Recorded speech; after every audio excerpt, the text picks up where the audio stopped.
I was so desperate for love that I would have done anything. I didn't know who I was at the time still. I was still coming out of and naturally healing an eating disorder at this time because I was working with eating disordered people. We had the same disorder. It's just theirs was not, they couldn't hide it, right? Because they ate and they weren't bulimic. So their scars were present. Mine were something I could hide. But I slowly started coming out and talking about my eating disorder in the show with the people, which is freeing. Chris then learned about it as we were shooting the show. And that was healing for me. It also created more media. And I don't even want to say media because I don't want it to, it was much harder when I was a face on the show for me and Chris for various reasons. Because I think in every relationship, you have your roles, right? You have to understand the roles are going to evolve over time, but you're clear on what your role in the relationship in your life is, and you're clear on what yours is. And I'm sure it's something you guys talk about. Yeah, she's always like, I'm the most talented face of this show. Right? I just say I'm the star. Wait, are we not clear? And his mom also tells him to, so we got to remind him. But go on. Yeah, but I think it became hard because what was maybe Chris's role felt like it was intruded on by me because I was the leader of the home who literally ran this. It's an organization. The home is with the nannies and whoever, right? Housekeeper, because we were traveling all the time. And then I was the leader of finances. I was the one who managed our finances because I always had been. I was the leader of the business side. So I was managing Chris. Then I had a brand and I was managing my brand, which was very hard. And then I was showing up on screen. That's a lot. And so it was like, a lot. Yeah. And it became really difficult for us. And I, as a little girl who never was allowed to have an opinion, started healing my eating disorder and other things through therapy. Suddenly I had an opinion, and marriage felt hard. It was, the way we would say it is, there was almost like an infection. Like when you have an infection in the body, if you don't clean up that infection, right, it's going to spread to all the other parts of the body. In our life, everything was great.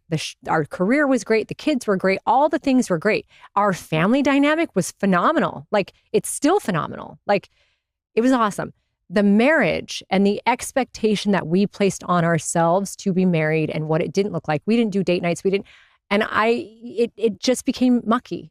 And it was something that had started to bleed or spread to the other areas. And so we made the decision, we don't want to do that part. Like, there's stress.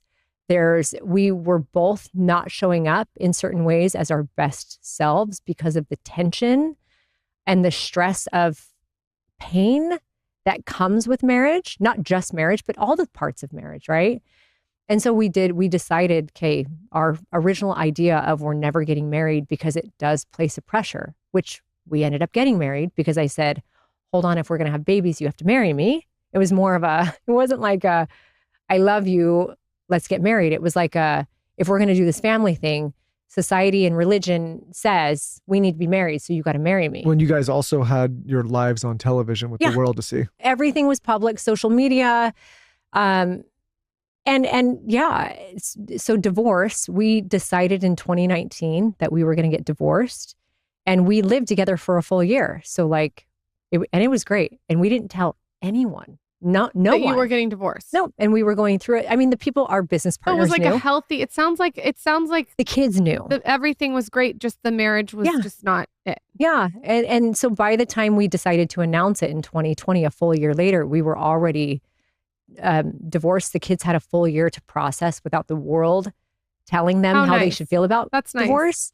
And yeah, it's really great. Like, I was just at his house. I dropped the kids off last night. He had me come in and try his baking creations and try this one. He's the nicest guy. Yeah, he seems like on social media, he seems really like very good vibes. Very nice. When 2020 happens, at what point do you do a podcast with Dave Hollis? How does that even transpire? So, what's funny is, I had flown in here. Because Dave was in Dripping Springs. Do you know this? Yes. You're refreshing. I forgot that they were in Austin. Yeah. I didn't realize you did the podcast in Austin. So July. Because we never met him, but we met Rachel and she was out here. Okay. So apparently this story is that Dave was great, but the story is Dave had shown Rachel June 20th or whenever Chris and I had announced. We didn't know each other. He showed Rachel the announcement and was like, I can't believe Chris and Heidi are getting married or divorced. What? Because we all have an idea of how a marriage looks when we don't know the reality.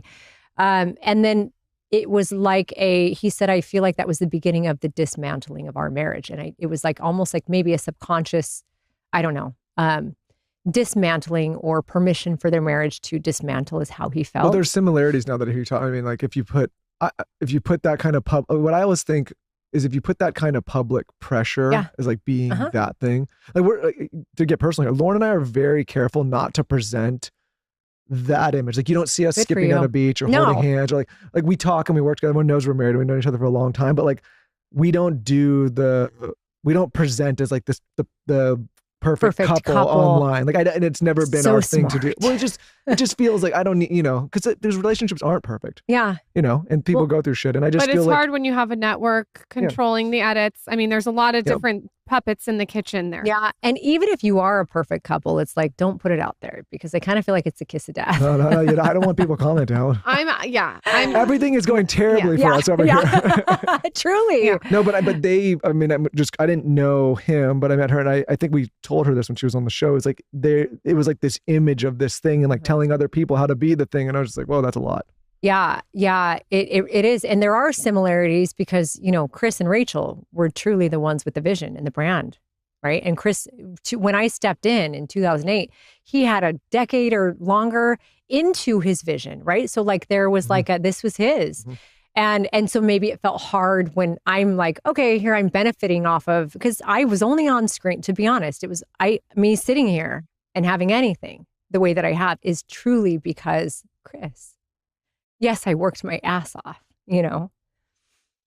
but I really have deep appreciation for him. Well, you need both. You need the visionary and you need the person that can help the visionary execute. Yeah. It's rare to have one do all of it. Yeah. Yeah. And this was never my dream. So it's like our life led us to this amazing thing. And he, is the cat.